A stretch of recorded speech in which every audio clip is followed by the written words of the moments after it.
O imigrante Raul começou a se interessar pela Anita ainda jovem, logo depois de chegar ao Brasil. Aprendi a falar português, levei uns 3 anos. Então, no meio dos moços, se falava que a Anita Garibaldi esteve em Lages, que o Garibaldi esteve em Lages e tal. E encontrei, então, a Anita Garibaldi, pouco lembrada no Brasil, e com livros cheios de contradições.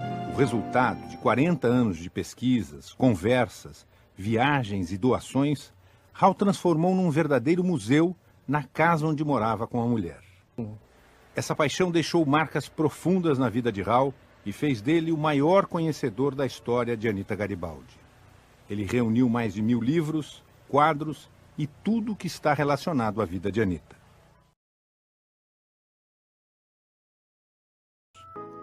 Não há uma descrição tão precisa de Anita. Seu único retrato fiel é esta miniatura, feita pelo pintor italiano Gallino, quando ela vivia no Uruguai. Um antigo morador de Laguna que a conheceu, descreveu a grande paixão de Garibaldi e de Raul desse modo. Uma mulher alta, meio corpulenta, busto grande, olhos pretos ovais, cabelos pretos e abundantes e rosto ligeiramente sardento. Logo cedo, Anita já mostrava ser uma criança diferente. As meninas não podiam jamais se banhar no mar, né? Porque se banhar... E ela se banhava no mar, e houve ocasiões que ela se banhou nua. E ela afrontava, as meninas não gostavam da companhia dela, nem ela gostava de meninas, ela gostava de estar no meio dos animais, com cavalo, andava, era indômita, quase selvagem.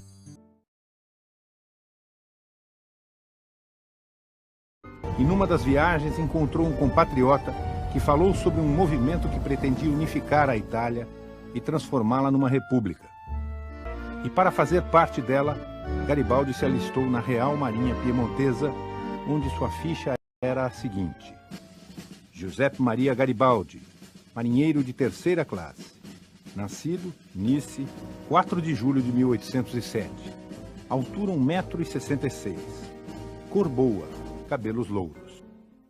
Se Garibaldi não tivesse desertado da Marinha Piemontesa em 1834, na cidade italiana de Gênova, para participar de uma rebelião, talvez não tivesse conhecido Anita. A revolta fracassou e ele fugiu, depois de ser condenado à morte pelo rei Carlos Alberto. Para o rei do Piemonte, ele não passava de um subversivo a ponto de ser condenado in absentia à morte. E teve que fugir e conseguiu. Garibaldi foi para o Marrocos e depois acabou vindo para o Brasil, onde se juntou aos exilados italianos no Rio de Janeiro. Dom Pedro I tinha renunciado ao trono brasileiro e voltado a Portugal, e seu filho era apenas um garoto. O país era governado pela regência e as rebeliões se multiplicavam. A do Rio Grande do Sul, liderada por estancieiros que queriam mais autonomia e menos impostos sobre o charque, era chamada de Farroupilha e proclamou a República de Piratini. Foi sob essa bandeira que Garibaldi deixou o Rio para se tornar um corsário, atacando barcos ao longo da costa brasileira. Chegou até o Uruguai e ali foi ferido, preso e torturado. Logo depois, Garibaldi reencontra os farroupilhas ou farrapos no interior do Rio Grande do Sul. Naufragamos na embocadura do rio Uruçanga. Dos 30 homens da tripulação, 16 morreram afogados. A primeira grande missão dele foi atacar Laguna com 2 pequenos barcos. Missão quase impossível. Só temos um barco, capitão, e a Barra de Laguna está muito bem protegida pelos imperiais. Isso para mim não é problema, porque vou por aqui mesmo, atravessando a Barra do Camacho. Estas águas são muito rasas, Garibaldi, é impraticável. É impraticável, il cazzo! Nosso barco é de pequeno calado, general. E além do mais, as chuvas elevaram o nível da água. Vamos aproveitar e atravessar enquanto não baixa. E pegamos os imperiais de surpresa. Eles não estão esperando um ataque por aqui. Decidido, então. Garibaldi e os sobreviventes juntaram-se às tropas farroupilhas e com o Seival, o barco que restara, surpreenderam os imperiais em Laguna. No dia 20 de julho de 1839, os farrapos entraram na cidade sob o aplauso do povo. restava outra escolha aos caramurus, a não ser bater em retirada. Os republicanos entraram em Laguna e foram recebidos como heróis pelo povo catarinense.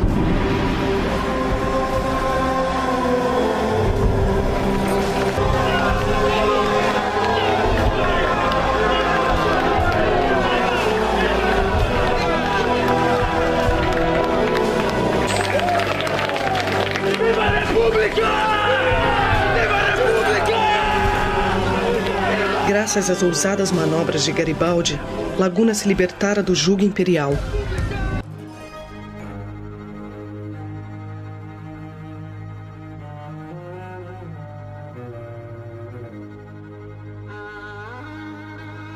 O primeiro a se apaixonar por Anita foi Garibaldi, semanas depois de ter conquistado Laguna, no litoral catarinense, junto com os republicanos.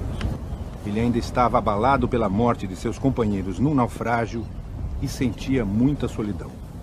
Com a ajuda da luneta que tinha habitualmente à mão, olhei ao acaso para as casas da Barra e descobri uma jovem. Era Anita, a mãe dos meus filhos, a companheira da minha vida nos bons e nos maus momentos. Olhamo-nos reciprocamente como duas pessoas que não estão se vendo pela primeira vez. Quando Garibaldi se apaixonou por Anita, ela já era casada. Casou com o sapateiro Manuel Duarte de Aguiar, que era natural aqui da ilha de Santa Catarina. Nesta época, a vida era difícil em Laguna e o casamento com o sapateiro Manuel era um problema para Anita. Ele pescava à noite na lagoa, deixava a Anita de lado, bebia muito, era bêbado, e era Manuel dos Cachorros, que é o apelido que ele tem até hoje na Laguna. O pessoal logo sabe quem é. Na sua casa. Não se preocupe, capitão. Onde comem 10, comem 20. E a minha sobrinha é uma boa cozinheira. Quando entra na casa, a primeira pessoa que vê é a Anita Garibaldi, que justamente é a quem procurava. Ana Maria de Jesus. Os dois se olharam. E teve então aquela faísca masculina, feminina que todos nós conhecemos. O primeiro desejo é partir em busca do desconhecido. Nunca sentiu isso, Anita? Quantas vezes estive a ponto de me esconder num desses barcos e partir de Laguna. E um grande amor te prendeu aqui? A vida nunca me deu um grande amor. No entanto, se casou. Por conveniência. Meu pai havia morrido e minha mãe não tinha condições para criar os filhos. Então eram dois os pretendentes que ela selecionou para mim, Padilha e o Manuel. Entre dois mares eu escolhi aquele que me parecia o menor. Só que nessa escolha não cabia a palavra amor, Giuseppe. O que importava para minha mãe era que eu tivesse um teto e um prato de comida na mesa. E o Garibaldi, ousadamente, disse diretamente a ela: você tem que ser minha. O encontro com Garibaldi mudou a vida de Anita e ela resolveu partir com ele. E Anita resolveu abandonar a família e passou então uma lua de mel a bordo deste navio. A lua de mel de Garibaldi e Anita foi tumultuada em meio a batalhas. Mas foi aí que ele começou a conhecer a coragem daquela mulher. Le due, levem Dona Anita de bote a terra firme e esperem o combate terminar. Andiamo. Só se for amarrado ou amordaçada, Giuseppe. Anita, per favore. Por favor, digo eu. Só que me faltava.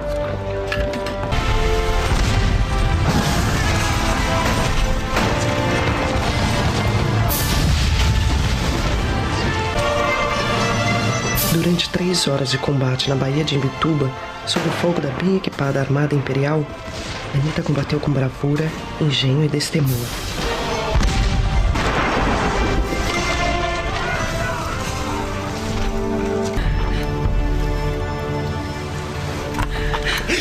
Viva Anita!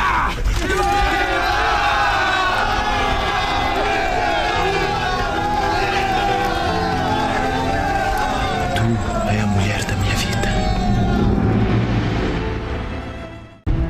Descontentes com os republicanos, a população da pequena vila de Maruí se revoltara e passara para o lado dos imperiais. Garibaldi concordava. Era necessária uma punição, mas não da forma como queria Canabarro, a ferro e fogo. Mas ele não tinha escolha. Como subordinado do general, era obrigado a obedecer ao seu comando. Eu vou contigo. Não dessa vez. Não sabe o que é uma tropa a quem foi permitido o saque. É a visão mais dantesca da espécie humana. Mais uma razão para ficar a teu lado. Não, Anita! Não! É uma ordem. A população de Maruí tinha preparado sua defesa voltada para o mar. Mas Garibaldi e seus homens os assaltaram pelo lado da montanha. Surpreendida e derrotada, a guarnição imperial bateu em retirada.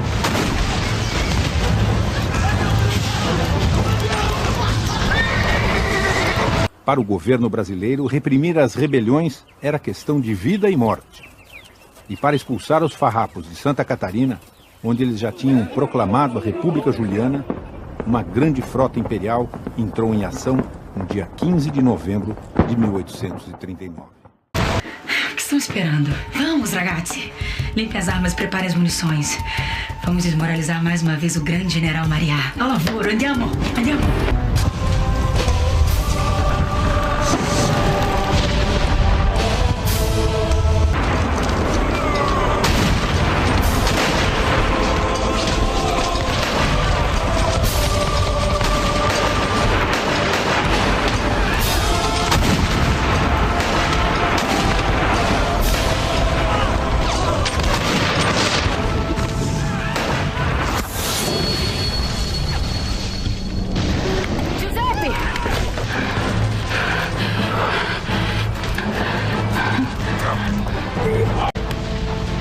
Não cessava, e com quase todas as peças de artilharia destruídas, os republicanos enfrentaram os imperiais com as armas de que dispunham. Nesse momento da batalha, o comandante Mariatti, das forças imperiais, estava tomando conta da lagoa. Então o Canabarro já estava se preparando seriamente para a retirada. E queria que o Garibaldi queimasse os barcos para não caírem na mão dos imperiais. A ordem foi salvar o que for possível de armas e munições e botar fogo nos barcos.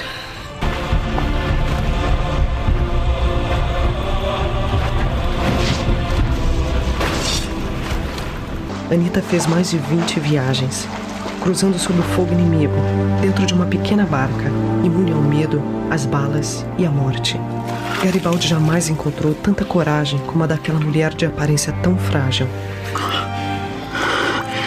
De novo desobedeceu minhas ordens.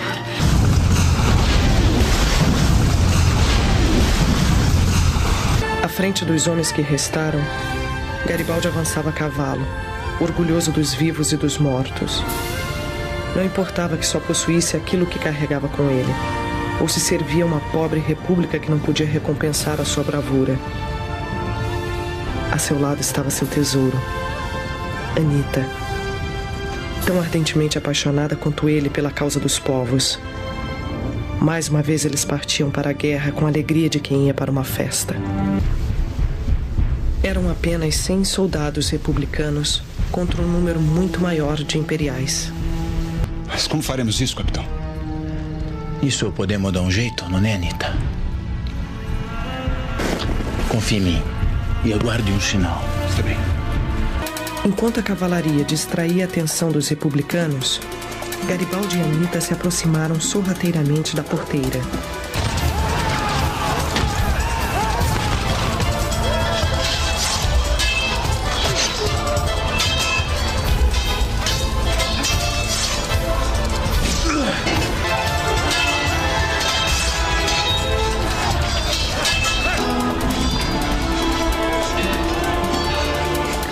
Os imperiais puseram-se em fuga e nunca mais se soube o que aconteceu ao grande brigadeiro Xavier da Cunha. É bom ver que ainda tem gente que acredita na República. O que foi? Não tens fome? Eu não sei. Não me sinto muito bem desde que saí de Laguna, ando meio esquisita. Há quanto tempo não te vêm as regras? Não pode ser. Tu estás prenhada. Tens um filho na barriga. Não é possível, tia Ângela. Não é possível. Eu não posso estar de barriga. E mais tarde participaram da Batalha de Curitibanos contra os soldados imperiais. Naquela mesma tarde, Teixeira Nunes, Garibaldi e Rossetti partiram com suas tropas rumo à região de Curitibanos. Ainda animados com a vitória sobre Xavier da Cunha, partiam confiantes e decididos a colher mais um heróico triunfo sobre a divisão comandada por Melo Manso. Homens!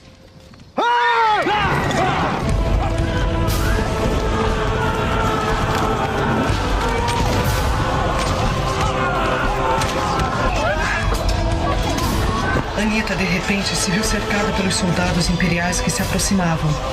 Em vez de se render, tratou de encorajar nossos homens à luta.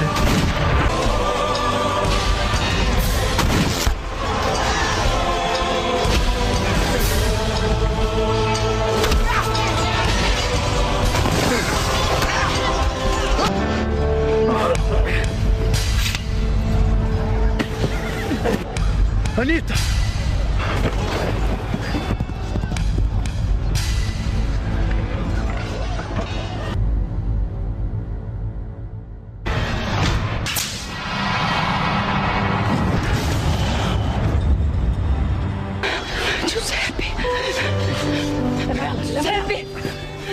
Dos farroupilhas, que eram em torno de 500 pessoas, apenas 73 bateram retirada. Da parte do governo, a gente não sabe, não tem uma estatística dizendo quantos morreram. O combate se deu em toda essa região e aqui a Anita foi presa. Esse combate ficou famoso pelas as memórias do Garibaldi escritos na Itália, onde ele relata a prisão da Anita e a espetacular fuga dela das forças inimigas aqui dessa região. O Melo Albuquerque disse que a carreira militar dele é ter tido a Anita Garibaldi como prisioneira, que ele se orgulhou dela, ele simpatizou com ela, tanto é que permitiu que ela procurasse os cadáveres numa área grande. Ela, sem pejo, sem nojo, foi virando durante horas cada cadáver que estava espalhado no terreno para ver se o Garibaldi estava lá, que alguém haviam avisado de que o Garibaldi tinha sido morto e conseguiu fugir naquela noite mesmo. Ficou 8 dias no mato, no campo, passando fome. Foi uma fuga espetacular. 85 quilômetros entre Curitibanos e Lages. E ela levou, parece, 8 dias e reencontrou o Garibaldi lá perto do Moinho do Paulo, lá no Rio Caveiras, lá um pouco fora da cidade. E ali, então, ela acompanhou a retirada dos farrapos de Lages. Anita estava grávida. O menino chamado Menotti nasceu em setembro de 1840, na vila de São Luís das Mostardas, no Rio Grande do Sul. 12 dias depois do parto, a casa onde ela estava foi atacada. Ia surpreender Garibaldi em Mostardas, mas quando chegou, acabou não encontrando. Então a Anita, à meia-noite, mais ou menos à meia-noite, foi acordada pela família Costa, que estavam vindo esses soldados contrários. Então ela monta um cavalo em pelo, com o menino no colo, um revólver na mão, e saiu a galope, seminua, sem cuidar da sua saúde, salvando a honra, a sua dignidade, ela própria e o filho. Quando Garibaldi voltou, encontrou muitos dos seus companheiros mortos. Então pensou em Anita e sentiu-se tomado por um desespero que jamais havia sentido em sua vida. Anita! Anita! Anita! Anita! José!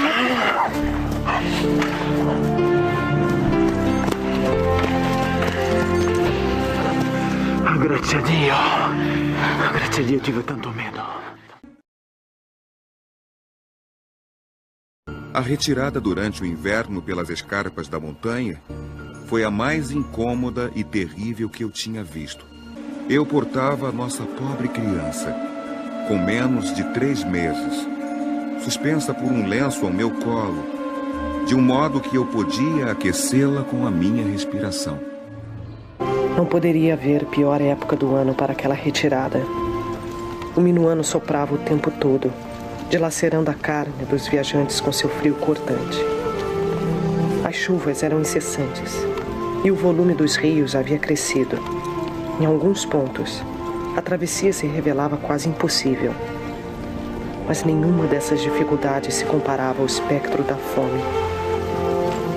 O gado que os republicanos levavam consigo, minguado e fraco, logo se acabou, abatido para servir de alimento ou sucumbindo aos rigores da viagem. Nada era mais sagrado para um homem do Rio Grande do que seu cavalo. O animal era uma extensão de seus corpos, de suas almas. Mas quando a comida chegou ao fim, os homens de Canabarro não tiveram outra escolha senão sacrificar suas preciosas montarias. Toma, monta com Menotti. Estou bem, Giuseppe, monta tu. Também precisas descansar. Quando eu estiver cansada, nós trocamos. Não. Quero que tu vá na frente cavalgando com Marcellino até sair de questa maledetta floresta. Teixeira Nunes está esperando e ele deve ter comida a dar ao nosso filho. Mas e tu? E eu fico e vou com os outros. E rezo por ti e nosso filho. Garibaldi sentia como se estivessem lhe arrancando a própria alma, por se separar assim da mulher e do filho em circunstâncias tão extremas. Mas sabia que era a única chance de Menotti sobreviver. E a vida do filho lhe importava mais que a sua própria. Andiamo. Até que Menotti chegou ao limite de suas pequeninas forças. Menotti, meu filho. Abre os olhos. Abre os olhinhos para sua mãe. Abre os olhos para sua mãe. Meu filho.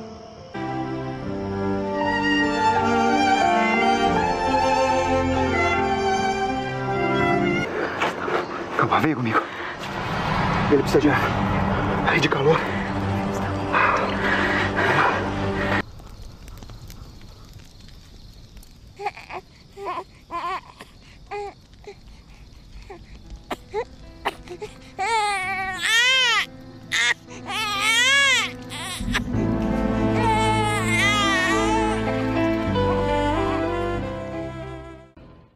Queria fugir em direção a Vacarias para salvar o menino. E teve a sorte de, ao subir a serra, encontrar um posto dos farrapos. 2, 3 soldados estavam lá com a tenda e com comida. Então, assim, ela conseguiu.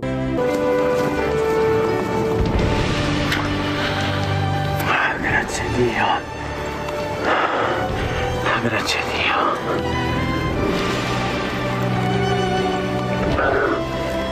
Pensei que não fosse ver vocês dois de novo.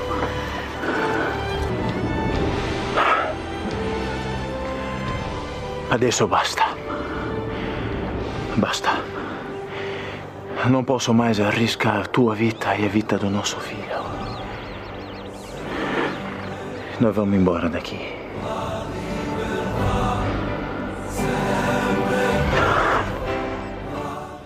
Depois da Batalha de Curitibanos, ele pede dispensa e vai para Montevidéu com Anita e o filho. Gostaria de pedir sua autorização para me desligar do exército Farroupilha. A tropa despediu-se de Garibaldi emocionada.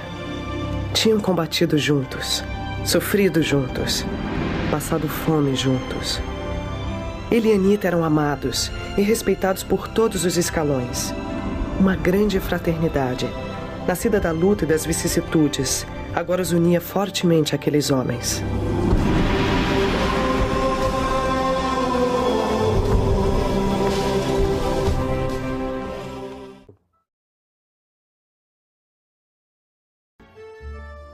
A Anita foi para Montevidéu e a vida dela mudou lá. Montevidéu estava em luta contra o Uribe e o Rosas, lá de Buenos Aires. Aí eles convidaram E ele passou a ser novamente militar, enquanto a Anita ficava naquela casa que está lá, em Montevideo. Durante a chamada Grande Guerra do Uruguai, a Anita não pôde ter a participação que ela teve aqui na Farroupilha. Nenhuma. Ela lá foi esposa e mãe de família. E ela teve vários filhos lá, um atrás do outro. O brasileiro Menotti, ela já levou lá, era o mais velho. E lá teve mais 3, se não me engano. Né? Ricciotti, a Rosita e a Teresita. O salário de Garibaldi era igual ao dos soldados, e a ração de guerra não incluía as velas que se usavam para a iluminação. Que o Garibaldi recebia muitas pessoas intelectuais e mesmo à luz da vela eles conversavam, e a Anita, como brasileira inteligente como ela era, ela assimilou bastante conhecimento, tanto é que o Garibaldi nunca na Itália precisou se envergonhar de estar com uma mulher semi-analfabeta, que não se percebia. Na Itália, o Papa Pio IX tinha sido eleito e promoveu algumas reformas liberais suficientes para levar o povo a se manifestar em todos os reinos e províncias em que a Itália estava dividida. Mas o marido de Anita ainda era um condenado à morte. A Anita também foi na frente dele para a Itália. Sim, ele enviou a Anita para testar como é que seria recebido ele, porque ele ficou ainda meses aqui em Montevideo. Assim que chega a Gênova, Anita manda uma carta para Montevideo. Tenho o prazer de lhe informar sobre minha feliz chegada a Gênova, depois de uma viagem felicíssima de cerca de 2 meses. Tenho sido festejada pelo povo genovês de modo singular. Mais de 3.000 pessoas vieram debaixo de minha janela gritando: Viva Garibaldi! Viva a família de Garibaldi! As coisas caminham muito bem na Itália. Em Nápoles, na Toscana e no Piemonte, foi promulgada a Constituição. Ficarei agradecida, no caso de meu marido não ter partido ainda, de pedir-lhe que o faça e dizer-lhe que os últimos acontecimentos da Itália devem fazer com que acelere sua partida. Sua devotada serva, Ana Garibaldi. Anita vai morar com a mãe de Garibaldi em Nice, para onde ele pretendia ir assim que possível.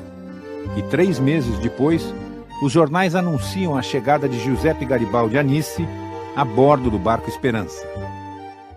Garibaldi continuou lutando como guerrilheiro na fronteira da Suíça. Passou por Nice e partiu para formar o Batalhão Italiano da Morte. Anita Garibaldi, deixando os filhos com a sogra bem cuidados, ia visitar o Garibaldi pela Itália afora. Numa das ocasiões, ele disse aos seus oficiais do Estado-Maior lá que agora temos um soldado a mais. Quando a Anita chegou, ele a recebeu assim: 3 comandantes e agora uma heroína. My congratulations, madam. A República foi proclamada e os franceses atacaram Roma para restabelecer o poder do Papa. E lá em Roma, Garibaldi recebe mais uma vez a visita de Anita, que escreve uma carta para uma amiga em Nice. Caríssima amiga, escrevo-te para informar-te da minha feliz chegada depois de uma perigosa viagem através dos austríacos que ocupam a Toscana, que atravessei para chegar a Roma. Aqui as coisas vão bem. De dia e de noite nos divertimos com os franceses que perdem o seu tempo. Meu marido vai beníssimo, mas anda muito ocupado. Tua, afeiçoadíssima, Anita Garibaldi. De maneira que eu acredito que ela não soubesse bem da situação em que se encontrava a ocupação de Roma pelo triunvirato. Roma agora está cercada por 60.000 soldados e a Assembleia resolve renunciar à luta. Garibaldi sai da cidade com seus soldados. Entre eles estava Anita. E essa trajetória que eles fizeram foi de quase 550 quilômetros. Foi mais ou menos a metade da Itália. E por terreno sempre muito acidentado, que o Garibaldi sabia aproveitar com muita inteligência e muita habilidade técnica de militar. Anita e Garibaldi se hospedaram neste café em San Marino enquanto o governo negociava as condições de rendição. Mas Garibaldi não aceitou o acordo proposto e, durante a noite, resolveu ir para Veneza, que ainda lutava contra os austríacos. Mas tinha um problema. Anita estava grávida de seu 5º filho e muito doente, ardia de febre. Durante a viagem, piorou ainda mais e teve de ser carregada. Ao chegar à fazenda Guccioli, não havia mais o que fazer. Arrivò qui con Garibaldi che lei stava morendo. Arrivarono poi in quella stanzetta lì dove Anita purtroppo morì. Anita era in stato interessante di 6 mesi e morì di malaria, insomma. Si era presa la malaria e lì morì. Garibaldi dovette fuggire in fretta perché era inseguito. Ao colocar a minha mulher sobre a cama, me pareceu descobrir em seu rosto a fisionomia da morte. Tomei seu pulso, não batia mais. Diante de mim estava o cadáver daquela que tanto amava, que tinha me acompanhado na maior parte dos perigosos momentos da minha vida. A mãe dos meus filhos. Aquela por quem me apaixonei à primeira vista.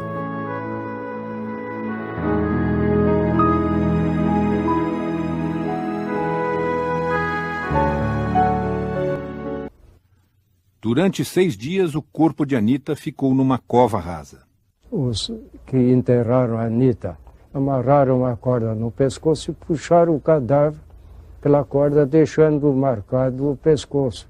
E que fez com que o médico que fez a necrópsia achou que ela teria sido enforcada. Mas esse médico mesmo retifica em seguida, porque há uma confissão que esclareceu que absolutamente Garibaldi não fez isso.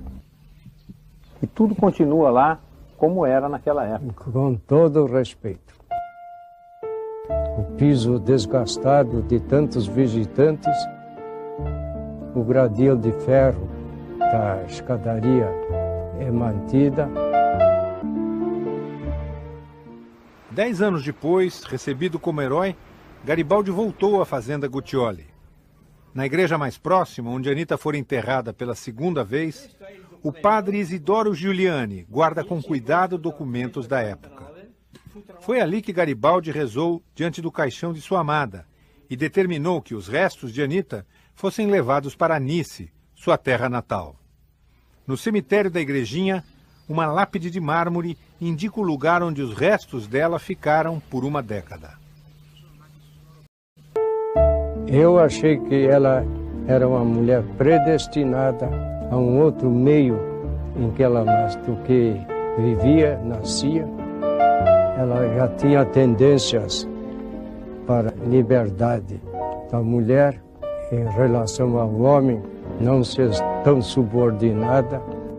Estava 100 anos à frente dos direitos da mulher de hoje.